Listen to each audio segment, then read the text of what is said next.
இப்போ நாயக்கர் காலத்துல தான் விவசாயிகள் புரட்சி நடந்தது. நானும் அதை பத்தி நிறைய பேசியிருக்கிறேன். நொபுரி கரஷிமா அதை பத்தி பேசிட்டு இருக்கிறாரு. நிறைய ஆய்வு கட்டுரைகள் வந்துட்டு நாயக்கர் காலகட்டத்தில் பழைய சோழமண்டல பகுதியில் அவங்க வந்து வரிகள் அதிகப்படுத்துறாங்க. அதற்கு எதிராக பொதுமக்கள் போராடுறாங்க. 2ஆம் தேவராயன் அப்படிங்கிற விஜயநகர வேந்தர் காலத்து கல்வெட்டுகள் நமக்கு கிடைக்குது. பாடநூல்ல என்ன குறிப்பிடுறாங்கன்னா, விவசாயிகள் வந்து இப்போ மகிழ்ச்சியாக இல்லை அப்படின்னு குறிப்பிடுறாங்க. இப்போ நாயக்கர் பாடத்துல அது குறிப்பிடணும். கல்வெட்டு யாரு கல்வெட்டு?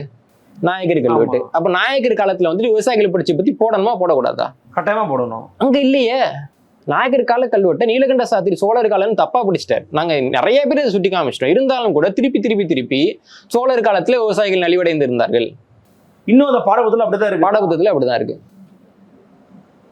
அப்ப என்னன்னா, இல்லாத பாடங்கள் உங்களுக்கு வந்து பாடத்திலேயே இது இருக்காது. ஆனா உங்ககிட்ட கேள்வி மட்டும் கேட்பாங்க. அதான் அந்த பகுதியினுடைய நோக்கம். இல்லாத பாடங்களும் பொல்லாத கேள்விகளும். இன்னைக்கு ஏன் வந்து இரும்பு குறித்த ஆய்வை நாம வந்து புரிஞ்சிக்க முடியல அப்படின்னா, நம்முடைய குறைபாடு கிடையாது, நமது கல்வி திட்டத்தினுடைய குறைபாடு. தமிழ்நாட்டுடைய கல்வி திட்டம்ங்கிறது ஆங்கிலேயர்களை பத்தி நிறைய நமக்கு சொல்லக்கூடியதாகவும், விஜயநகருக்கு முன்பாகவே வந்து ஆந்திராவில் ஒரு பெரிய ஒரு அரசு இருந்ததுன்றதை நமக்கு சொல்லக்கூடியதாகவும், நமது சொந்த வரலாற்றை நம்மிடமிருந்து மறைக்கக்கூடியதாகவும், நமக்கு வந்து தாழ்வு மனப்பான்மை கொடுக்கக்கூடியதாகவும் இருக்குது. அதனாலதான் இந்த பாடத்திட்டத்தை படிச்சு வர்றவங்களுக்கு ஒரு இயல்பான தாழ்வு மனப்பான்மை இருக்கு. சேர சோழ பாண்டியன் அதெல்லாம் எதுக்குங்க பேசிட்டு ஏன் சொல்றாங்கன்னா, இதெல்லாம் பேசினா வந்துட்டு ஏதோ நம்மளை பத்தி தப்பா சொல்லிடுவாங்கன்னு ஒரு பயம் வருது. இன்ஃபீரியாரிட்டி காம்ப்ளெக்ஸ்ல அவனே போயிடுறான். கொண்டு வந்துடுறாங்க, உள்ள கொண்டு வந்துடுறாங்க.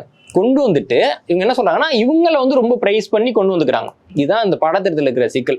இதை நான் வந்துட்டு இந்த ஆதித்த கரிகாலன் கொலை நூல்லையும் அது தொடர்பான பகுதியில் சுட்டி காமிச்சிருக்கேன். இதுலயே நான் அதை விளக்கியிருக்கேன்.